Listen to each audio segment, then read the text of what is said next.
A logo is displayed, depicting 6 blind cane-holding figures, arranged in a pinwheel pattern in the colors of orange, blue, and green.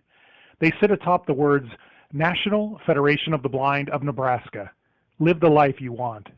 Well, good morning, Diane McGeorge. How are you doing this morning? And good morning, Robert. I'm doing just fine. How about yourself? Very, very nice. I just became a grandfather yesterday. That's so exciting. Congratulations. Yeah, everything's going good. So, very That's excited. all that matters. What wanted to talk to you about today is we are looking to see what it was like at the time of the NFB's inception back in 1940, what it was like being a blind person in that era. And all right. You were alive at that time, and know, we're not just totally focusing just on 1940, but that basic era. Sure. So it's my understanding that were you born blind, or how much? No, I wasn't. I had, excuse me, got my first cup, but I isn't doing very well. That's better. No, I had meningitis when I was 2 years old. And of course, today, it's still serious. However, that was how I lost my sight. Okay, so basically from the time you were two years old, and you were born in 1932. Is that right? That's right. So okay. I didn't know much about the NFB until quite a bit later. Yeah, so you weren't there at the first meeting, huh? 1940. No, 8 years old. There. You weren't there. No, I wasn't. No, I was there when we. No, that's not right. I was going to say I was there when we organized in Colorado in 1955. I wasn't there because I was home with a 1-month-old infant, and so my husband came home and he said, well, you remember the NFB. I paid your dues, so you remember. I said, fine. Well, one of the things, how we wanted to kind of break it up is the first part is, how blind people lived back then. So I guess the first question was, how did you get around? Did you have a cane, or did you? I'll tell you. I'm sorry, I'm having my coffee. It'll work here in a minute. Women usually got guide dogs, and men used canes. Now, don't ask me how that came about. Maybe males didn't feel it was manly enough to have a dog. I have no idea. But that's the way it was then. And what were the canes like back then? Oh my goodness, you wouldn't have believed them. Tiny little short canes. If it came up to your tummy, you were lucky. So the long cane was invented, I believe, by a gentleman named Hoover, and I know the first time my husband went to an NFB convention, I didn't go, kids were babies. And he went and he said, my gosh, guys were walking around down there at the hotel with canes long enough you could have sword fights with them. What year about would that have been? Well, I think that was my first one was 61. So his first one would have been 58, I guess. Okay, so back in 58, there was some long canes at the NFB. Yes. So did you get a dog then when you were a little girl, or how did that? No, I got a dog when I was about 19, and like I say, my parents, they were wonderful, and they were very smart about helping me, insisting to be independent. except when it came to independent travel using, they said, a guide dog. Well, when you grow up, you can, well, of course, they called them seeing eye dogs. When you grow up, you can have a seeing eye dog. And I said, sure. So I was 19 when I got my first one.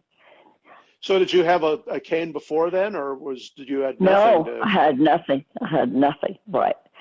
So that was tremendous for me to have that independence.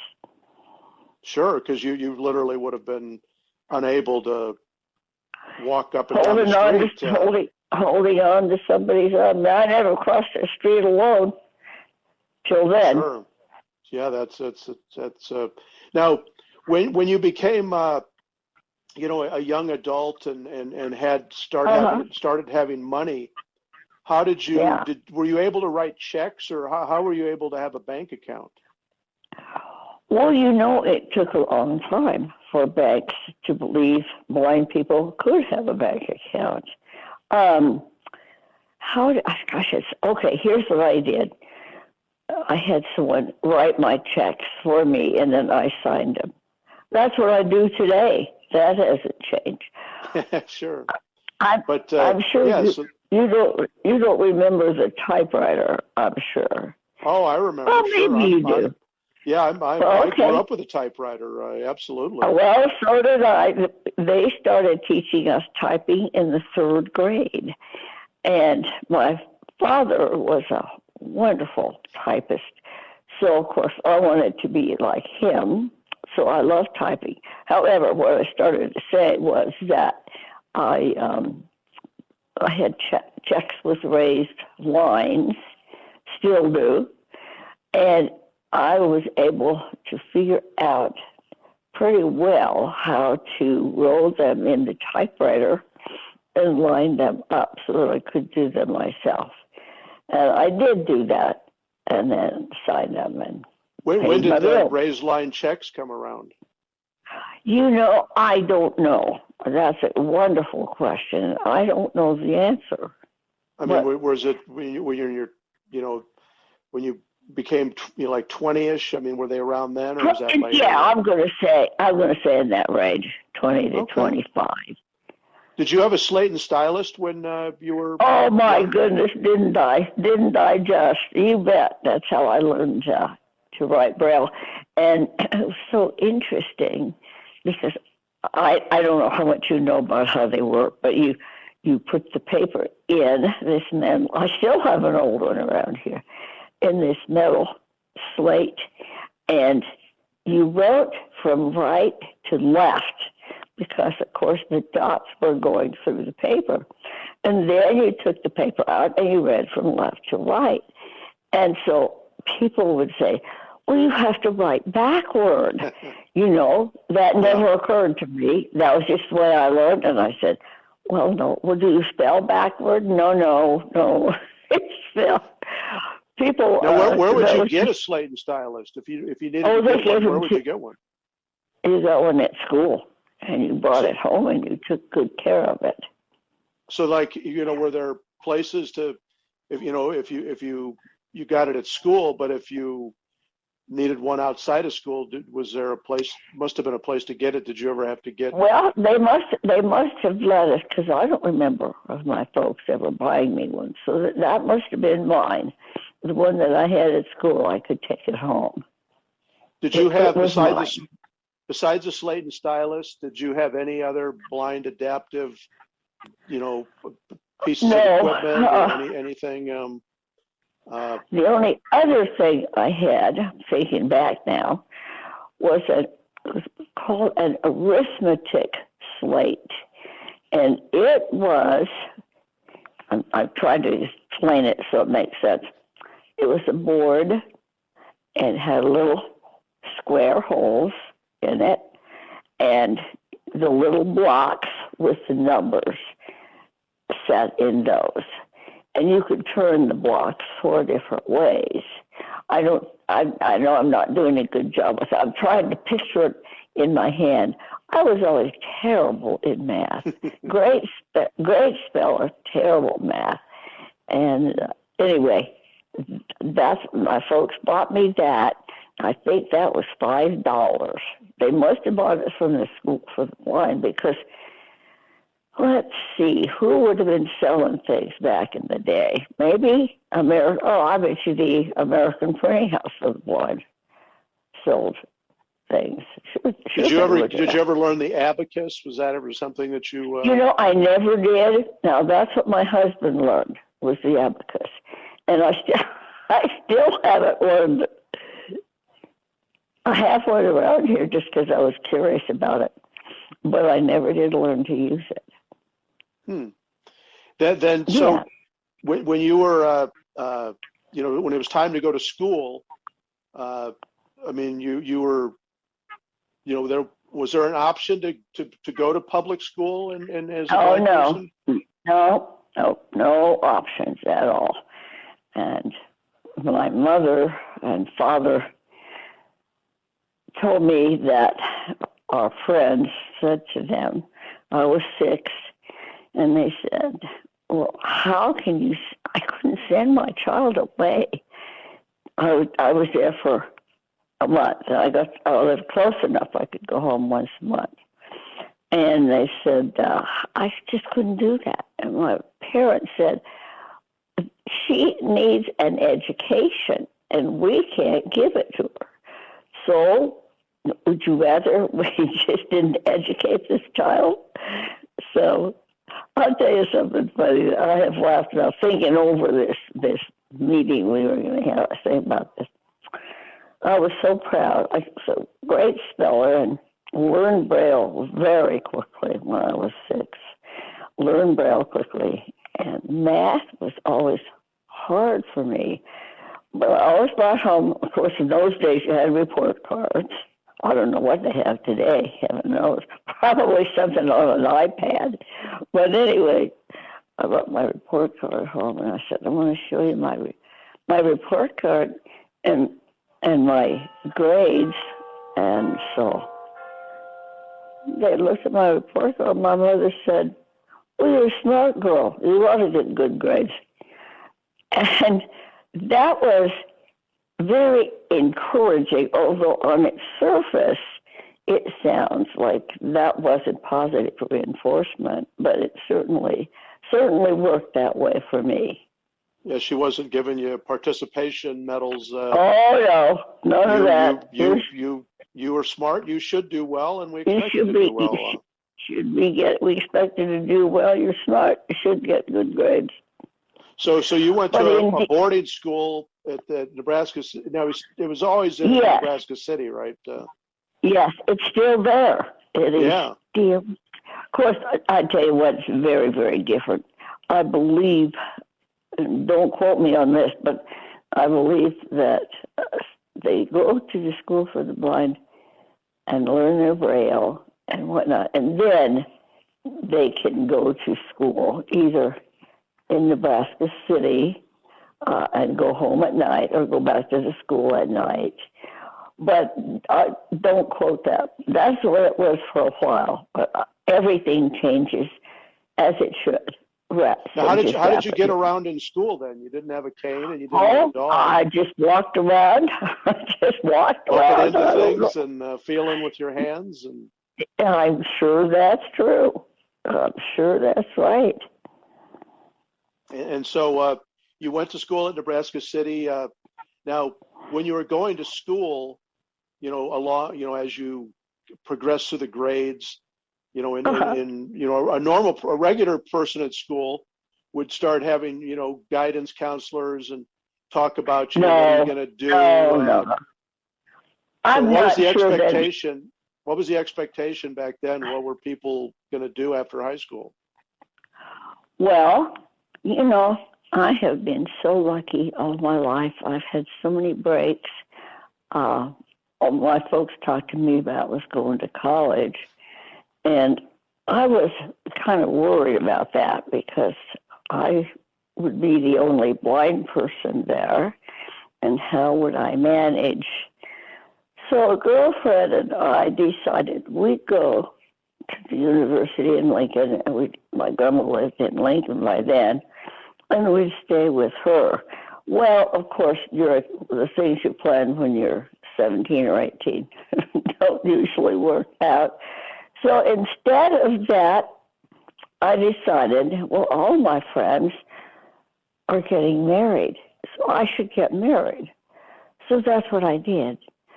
One of the major mistakes in my life, however, I learned so much from that experience.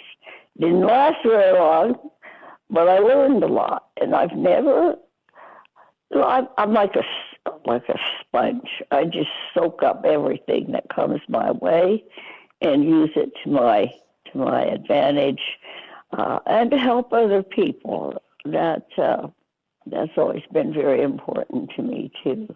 That's where the NFB comes in, I think. Do you remember the talking book library when you first started using its Oh services? my goodness, do I ever? We had at the school. No, this wasn't that. Well, yes, it was at home. Let me finish this. At school, they were great big machines, and then I never forget the first time they brought one into the classroom. Again, I was 6 or 7, and they brought one into the classroom. You're just going to have a fit. I remember the first book I read, and it was called listened to, and it was Little Black Nose, and it was about an engine. It wasn't I think I can. Well, it might have been. I don't know. Anyway, I was just fascinated. And then the library, it was always a library in Denver that served blind kids. And I would get, in the summer, these big boxes of Braille books to read. I read Gone with the Wind one summer. And, oh, wow. Yeah, big, huge. That had Braille. to be a really big box. Well, I think it was more than one, Bob. I'm pretty sure it was more than one. So you had access to there was where you could get some Braille books from the Denver talking, and then did you ever listen to the records? At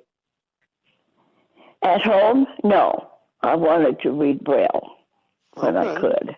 Sure. So were your books then all available in Braille when you went to school? My textbooks, yes. And then we had a library at the school for the blind, and we could check books out of there on weekends. I'd always get a whole bunch on Friday afternoon, and then I'd wait.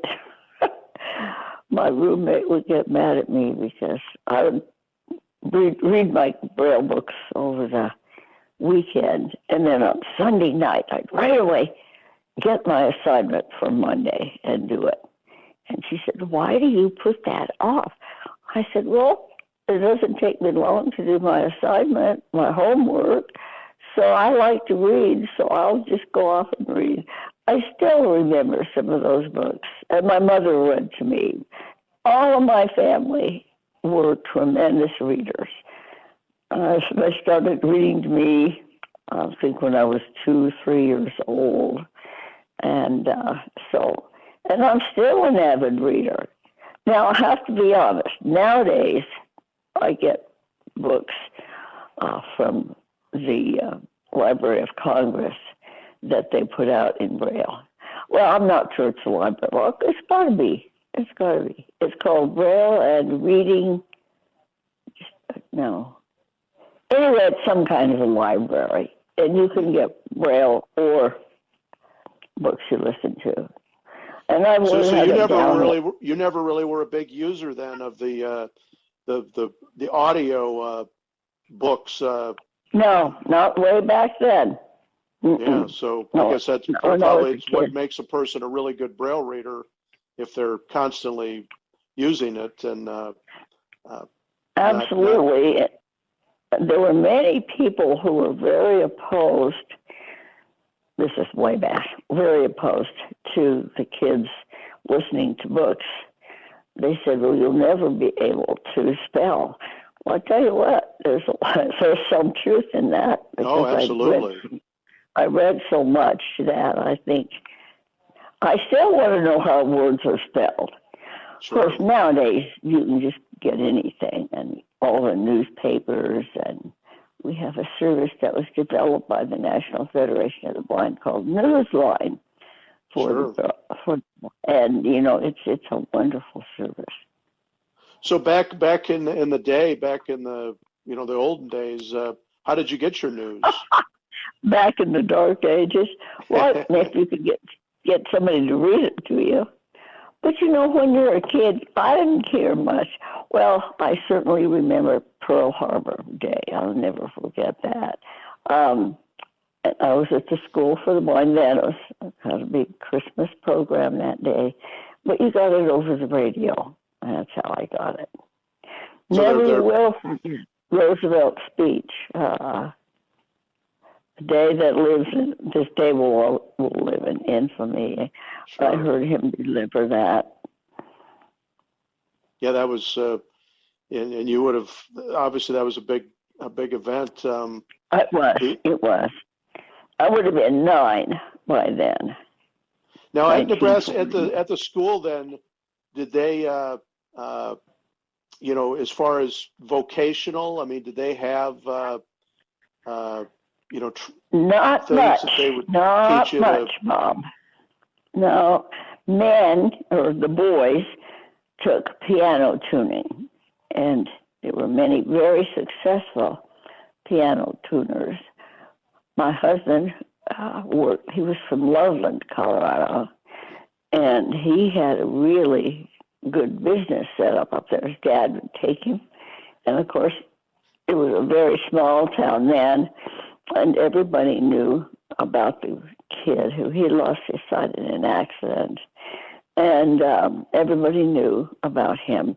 So when they found out he could tune pianos, he kept busy all summer, earned money in the summer.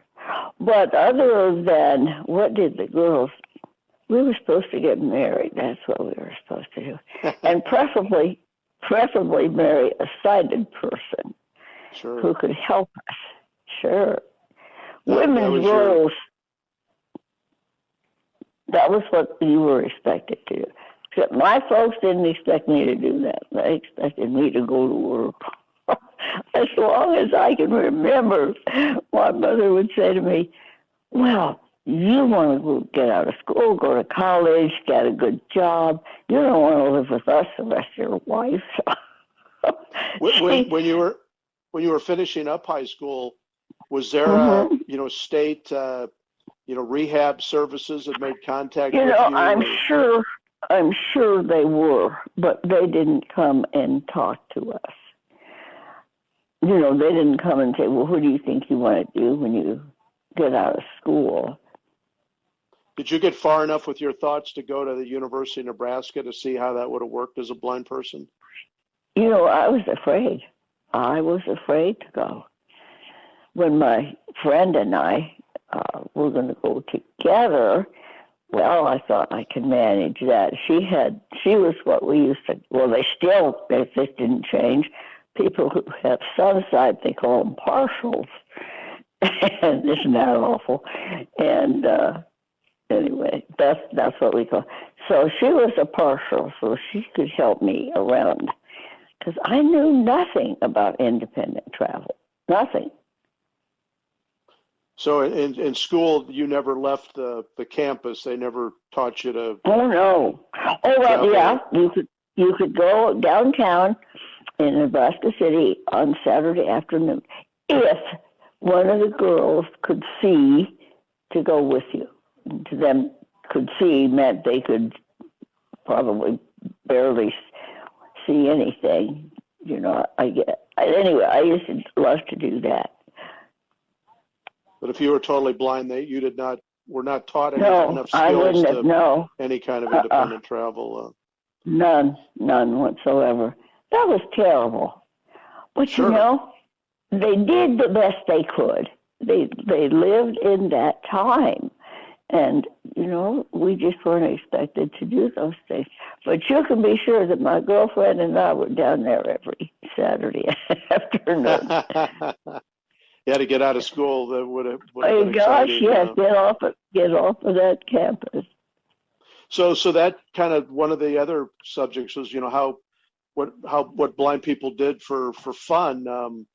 Were there any kind of excess? Of course, some games, have pieces that you can feel, but what kind of games and stuff did you do back in those Well, days? let me think back. I've been thinking about that. Mostly, they were okay. There were checkers. I never learned how to play. I still don't know how to play. There were checkers, and then some teacher decided that she would call bingo, and we could play bingo. I have a Braille bingo card to this day. It's a big thing with old folks too. Sure. But I don't play much. Did you have Braille playing cards? Were any of the cards? Oh, absolutely. But we brailled our own cards with the Slate and stylus. And I always had a deck of cards. Sometimes I had 2 decks, depending on the game.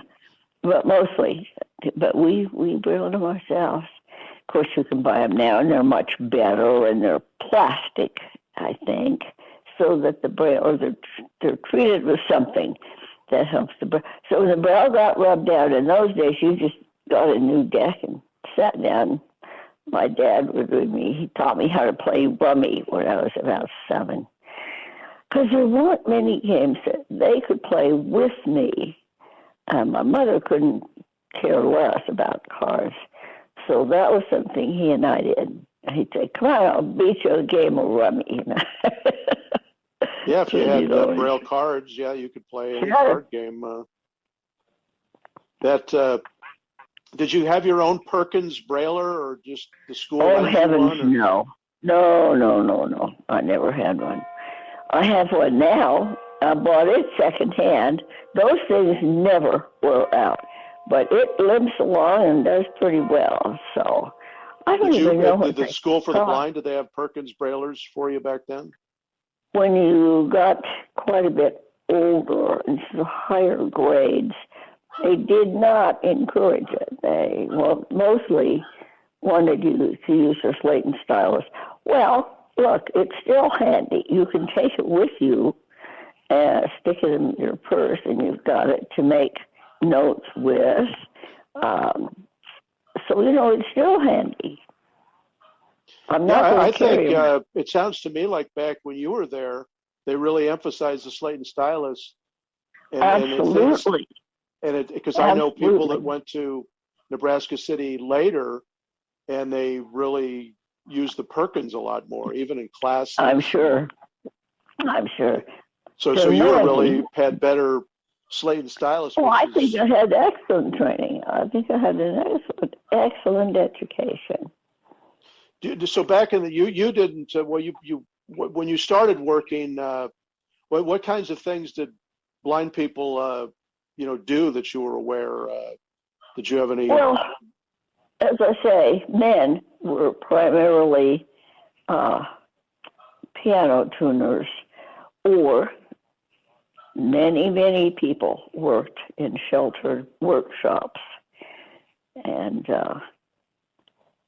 as I became an adult, I knew I didn't want to do that.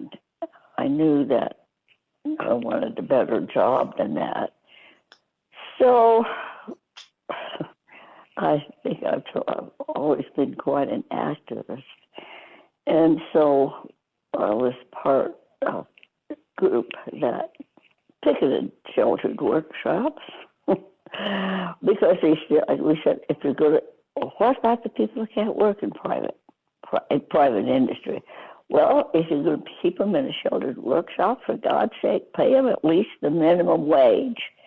So I felt really put. All of these came from the National Federation, and I'm very proud to say I picketed more than one sheltered workshop, and it was fun. I enjoyed it. So you I felt like finished I up. was really making. I You just finished felt up in like I was. Nebraska. You moved to Colorado by yourself, or how did that work? Yeah, by myself. Wow. So you got your own apartment, or do you have a roommate, or? My parents were living here at that Oh, in time. Colorado. Oh, okay. In Denver. So they were your support network at that time. Yes, that's where I got it. Yeah, it was from people who had gone from blind people who had gone to the school in Colorado Springs. I think that's been in Colorado Springs forever. Still is there. Very different, but still there. How'd you find out about the NFB? What's your?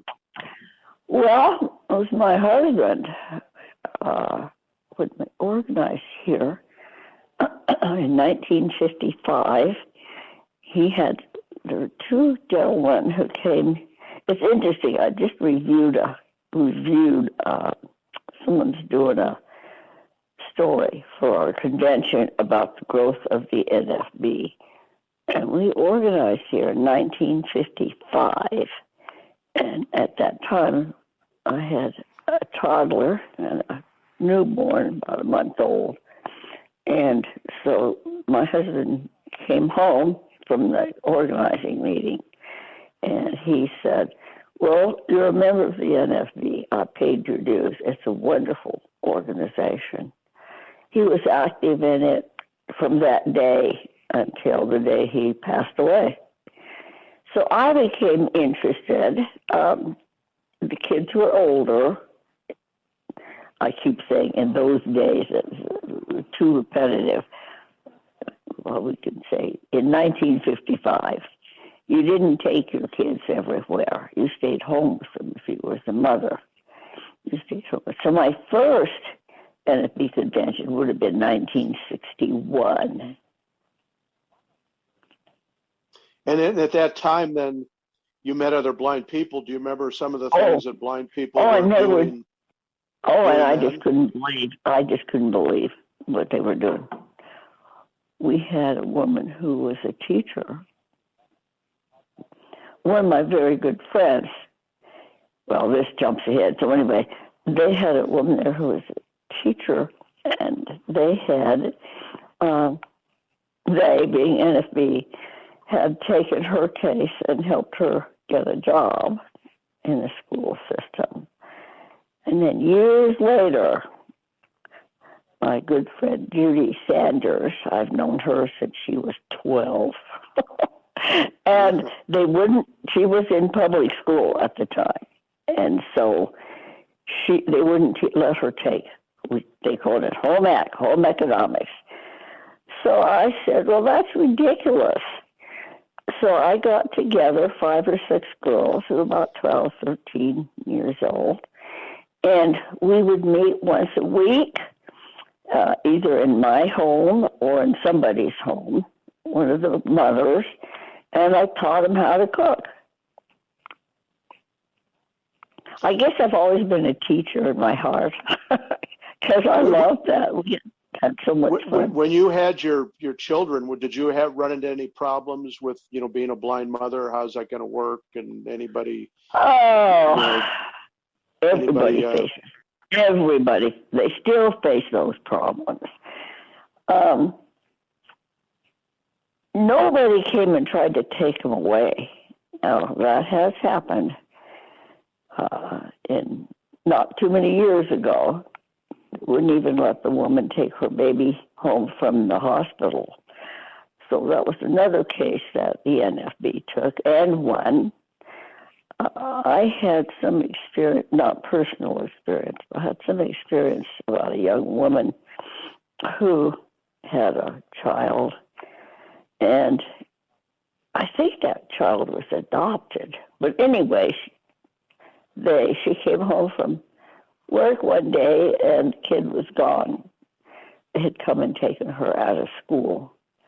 And the teacher, that's terrible that happened. Well, again, we went to her defense, but she had to have a lot of supervision. That's the only way they would let her have the child back. Had to have a lot of supervision in the home. It was terrible. That's still a good many years ago. I've often wondered what became of the kid. The mother had a job, obviously, because she was at work. Can you imagine coming home from work and your child isn't there? Yeah, and you don't know. It's criminal. That's the word. It's a crime. So when you were, living on your own and, family and stuff, like getting groceries, what was your system for doing that? Well, I'd usually go with my mother or with a friend. I had a wonderful, wonderful friend who never went to the grocery store or to do Christmas shopping. She never did anything without calling me. What do you say? Let's go Christmas shopping and have lunch downtown today. So I've been very, very blessed with many good people. Yeah, networking is very helpful and important. To everybody. They took, she and her husband took a trip to Florida for a little week vacation.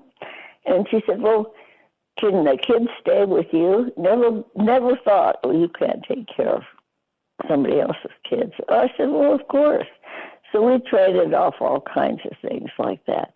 And I'm sure people still do that today. Sure. Trade off things. Yeah, it's a lot of things. When you look at how blind people did things in 1940 and now, some things are, similar. They are. They really are. There was. Do you remember? Of course, back in the 40s, you had a dial telephone. Did you ever have go through the switchboard, the operator to make calls? Of course I did, and that was another quite lucrative program for blind people. They could be telephone operators. Okay. So was I didn't do that, but they could be.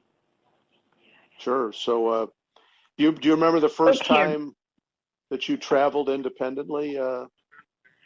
Do I ever? I certainly do. That's how I met my husband. I was the marriage that took. He was teaching. He didn't have any degree or anything. He used to say, this came out, it was so much fun listening to this recording that I got to hear yesterday. Just came at the right time. And because orientation and mobility in those days amounted to, Ray said, this guy said to him, now I'll tell you what, Ray, when you go downtown, be really careful at the corner of, I don't remember the street, one of the major downtown streets, because there's an outside stairway that goes. You don't want to walk off that and outside stairway. So that was a training. Anyway, so then I enrolled at a business school, and so he said, well, I'll come over and I'll show you how to get to downtown to go to school. The pride I felt taking that bus by myself, walking from the bus stop to school. It was phenomenal. Never crossed the street alone until I would have been 20, 21 maybe. And then we became very good friends, obviously. Did you have a short little cane, or what kind of, did you have anything? Of course I did. Oh, my God, yes. Little bitty short cane. Yeah, everybody so did. When you took that trip, you had the short little cane, but at least you had a cane. I had a cane, yes, and I trusted it. And I often would say to him, when you offered to teach me how to get downtown to go to school, you never dreamed you would have a family. You got a wife out of that deal. Yeah, you never know when you're going to meet the right person, and That is so true. and because you got out of the house and did something independently, you found your love of your life and made a That's life. right. Yep, I did. There's a lesson. You got to get out of the house. You got to stretch your comfort zone sometimes. And That's right. Oh, listen, I've stretched my comfort zone so many times you couldn't imagine. But I've had such a wonderful life. I mean, I've got to do so many things, and I think all of those things that I did then prepared me to start the Colorado Center for the Blind, which is world famous, seriously. Yes, I am bragging. I'm very, very proud of our Colorado it's a big Center. accomplishment. It's a feather in your cap for sure. And it all started, with your parents' expectations, and you That's getting right. a good education. That's exactly right. Unfortunately, were both gone by the time I started the center. And people said there was a state center for training. There still is. But ours is based on the National Federation of the Blind belief that reach high, stretch yourself. We give confidence. We emphasize confidence. And nobody thought I could do that either. Counselors said, we have a state center. And I said, well, that's right. And that's fine. But I want to have an entirely different kind of a center. Well, everybody isn't going to be able to do all the stuff you want. I said, I think they will. And so just recently, a good friend of mine said, what did you say when people would tell you couldn't do that? You didn't have the education. You didn't have the degree in rehabilitation. You didn't have any. I said, I just didn't listen. What year did you start the count? We opened in 1988. Cool. So 3 years? That'd be about 32. I think this is our 33rd year. Yeah. We had a celebration. We had a celebration for our 20th anniversary. And Julie Dean, now there's a tremendous woman. Julie Dean said, "Bats don't ever have another anniversary." Well, it was a big deal. It's a big job. Yep, it's quite an accomplishment. So, well, Diane, it's been great talking to you, and your perspective and experience is.